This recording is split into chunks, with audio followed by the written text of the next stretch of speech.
Assalomu alaykum, hurmatli televizor ko'rguvchilar. Yaxshimsizlar? Dunyo Uyg'ur qurultiyi to'r televiziyasining kunlik xabarlar programmasiga hammanglar xush kelibsizlar. Men Iftixor Abdurshid. Bugun seshanba. Hurmatli ko'ruvchilar, tövani diqqatinglar kunlik xabarlar programmamizning tafsilotida bo'lsin. Germaniyaning Frankfurt shahrida yilda bir qatim o'tkaziladigan xalqaro Frankfurt kitob yarmankasida Uyg'urlar, Hongkongliklar, Tibetlar birlashib namoyish qilib, dunyoning diqqatini Xitoydagi irqiy qirg'inchilikqa qarshi chaqiriq qilgan. Xalqaro kechirim tashkiloti va boshqa ommaviy tashkilot birlikda 77-ci navbatlik xalqaro Frankfurt kitob yarmankasida Qizil lentining orqasida hamma narsa yaxshi degan temada Xitoyning ta'tir tashviqotini masxir qilgan sukutda namoyish o'tkazgan.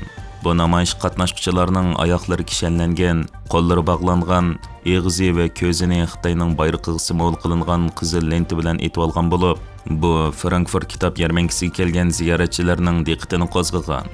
Bu namoyish bu yil dunyodagi 20 shaharda bir vaqt elib berilgan hamma narsa yaxshi nomidagi Xitoyning ta'tir tashviqotini masxir qiladigan va Xitoyning Hong Kong, Sharq Turkiston, Tibetlarda elib berayotgan bostirish siyosatini fosh qilishni maqsad qilgan dunyoviy namoyishning davomi bo'lib, Xitoyning hamma ish yaxshi degan navbatdagi vaziyatini masxir qiladi. Bu faoliyatni tashkilotchilarning qarashicha, Xitoy hukumatı Sharq Turkiston va Tibetda yo'l qo'ygan qirg'inchilik siyosatining o'rnaklarini Hong Kong ko'chirib kelib, Hong Kong xalqining siyosiy erkinligini boqqan. 2020-yili Hong Kongda davlat bexatarlik qonuni yo'l qo'yilgandan buyon Hong Kongning ilgari gullangan axborot erkinligi, fuqarolar jamiyati va madaniyat bo'shliqi buzg'unchilik uchirgan.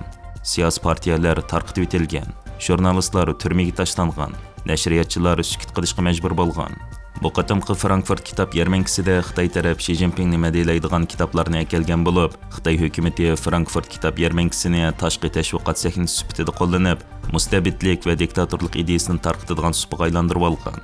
Namoyish qatnashchilar Xalqaro kechirim tashkiloti ko'rgazma o'rnining oldidagi Xitoycha, nemischa, inglizcha tillarda yozilgan Ikkinchi dunyo urushi va xalqaro fashizmga qarshi urushning Yiroq Sharq teatrlarini unutib qolmang degan plakat ostida untinsiz namoyish ilib borgan bo'lib, qo'llari qizil arg'amchi bilan mahkam bog'langan, og'ziga qizil lenti bog'langan, qo'llariga kishan selingan, og'zi va ko'zi qizil lenti bilan bog'litilgan namoyishchilar Xitoyda hamma ishlar yaxshi, sonsizlagan xristianlar turmada, Hong Kongda hamma ish yaxshi, boshqacha fikr jinoyat degan plakatlarni ilib olgan bo'lib, Sharq Turkistonning oyulduzliq ko'k bayrog'iga o'ralgan Frankfurtdagi siyosiy faoliyatchi va ziyoli Kurash Ataxon apandi bu namoyishga Uyg'urlar yaxshi, Sharq Turkiston dunyodagi eng cho'ng ust ochiq turma degan xat yozilgan taxtayni ko'tarib chiqqan. Uyg'ur yezqi M62, ya'ni Kanadaga 10 ming Uyg'ur musofirni yerlashtirish plani munosabati bilan Birlashgan Davlatlar Tashkiloti Musofirlar Mahkamasi musofirlar qo'llanmasiga kirgizilgan. Kanadadagi Uyg'ur kishilik huquqini qo'g'dash tashkilotidan advokat Mehmet To'xta apandining bildirishicha, Xitoy hukumati tarafidan chetga qilib yo'qotishga uchrayotgan Uyg'ur yezqi Kanadaga 10 ming Uyg'ur ko'chmanni yerlashtirish nomidagi M62 plani munosabati bilan Birlashgan Davlatlar Tashkilotining musofirlar qo'llanmasida rasmiy bir til bo'lib e'lon qilingan. Birlashgan Davlatlar Tashkiloti musofirlar mahkamasi uchun tayyorlangan Uyg'urcha qo'llanmaning tayyorlanishi uchun ketgan barliq chiqimini Kanada hukumati ustiga olgan bo'lib, mazkur qo'llanma Birlashgan Davlatlar Tashkiloti xalqaro ko'chmanlar ishxonasining torbitida rasmiy holda o'rin olgan. Bu haqda Dunyo Uyg'ur qurultiyining vakili advokat Mehmet To'xta apandining bildirishicha, Birlashgan Davlatlar Tashkiloti Musofirlar komitetining torbitida Uyg'ur tilining rasmiy o'rin olishi, Uyg'ur masalasi va Uyg'urlarning vatandan ayrilib ko'chman bo'lishga majburlanayotganligiga xalqaro jamiyatning diqqat qilayotganligini bildirdi ekan. Bu haqda stansimizning ziyoratini qabul qilgan Mehmet To'xta apandi mundaq deydi. Bu Birlashgan Davlatlar Tashkilotiga bog'liq xalqaro ko'chmanlar tashkiloti IOM deb ataydi. Bu tashkilot bilan Kanada Ko'chmanlar Ministerligi shu Uyg'ur panohlanuvchilarni 3-bexatar, ya'ni 3-davlatdan bexatar olmagan 3-davlatdan Kanadaga ilib kelish uchun rasmiy shaklda hamkorlik qilyapti. Shu sababdan bizning Uyg'ur haqlarini qo'g'dash tashkiloti shu xalqaro ko'chmanlar tashkilotining Ottawa'dagi bosh shtabi bilan ko'rishib aloqa qilib, shu Uyg'ur panohlanuvchilarga Şu arqisep cihatdan qanday yardım qılmız? Yani Kanada'nı düşünüş, umumyüzlük panalanğıçılar meselesini düşünüş, onların hak-hukukunu düşünüş. Kanada ekan qandaq yeniliklarga duş keldi. Kanadada imkaniyet nereden näçe?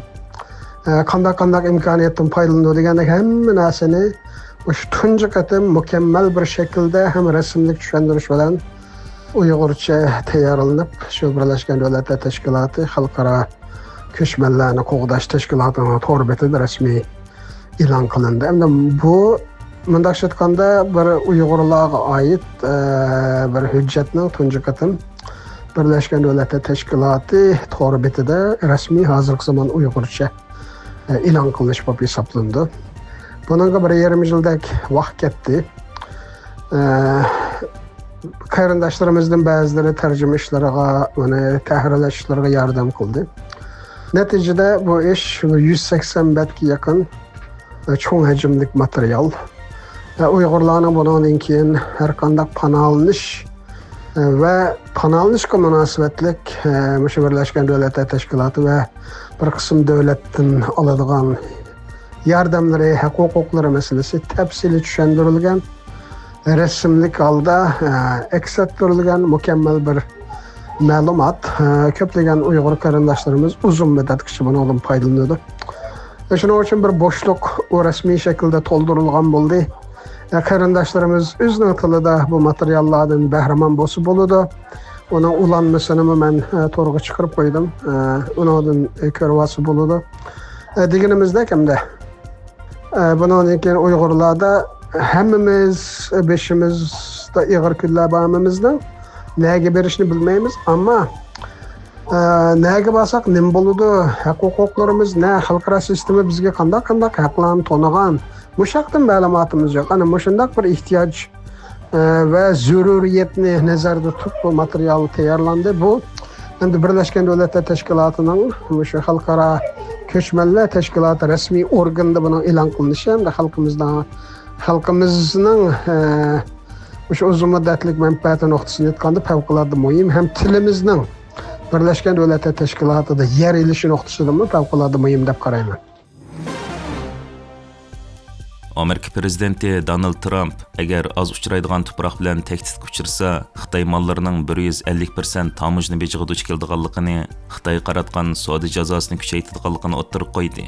Trump Aqsaroyda Avstraliya bosh ministri Antoni Albanisni kutib olganda, axborotlarning savollariga javob berib, Xitoy agar az uchraydigan serak to'pini ko'zir qilishni davomlashtirsa, Xitoy ig'ir badal to'laydi deb Xitoy mollarining 150% tamojna bejiga duch keldiganligini va Xitoy qaratgan savdo jazosini kuchaytirganligini o'ttirib qo'ydi. Trump agar Xi Jinping bilan uchrashishda kelishim hosil qilinmasa, 11-oyning 1-kunidan boshlab Xitoydan 100% qo'shimcha tamojna beji oldiganligini qayta ta'kidlab mundaq dedi: "Meningcha biz kelishim hosil qilamiz. Ular bizga az uchraydigan serak to'pi bilan tahdid soldi. Men ularga tamojna beji bilan tahdid soldim. Agar Xitoy bizga az uchraydigan serak to'pi bilan tahdid solgan bo'lsa, ular 150% boj to'laydi. Agar ular biz bilan kelishim hosil qila olmasa, Xitoy ig'ir badal to'laydi" degan. Trump yana o'zining Xitoyga taklif qilinganligini va kelar yilining 5-ida bu davlatni ziyorat qilishni planlaganligini bayon qilgan. Hurmatli ko'ruvchilar, yuqorida diqqatingizga kunlik xabarlar programmamizning tafsilotini sundik. Kelar qitimliq sonimizgacha ko'rishgacha omon bo'lgaysizlar. Stansiyamizning YouTube kanaliga a'zo bo'lishni unutmang. Xayr xo'sh.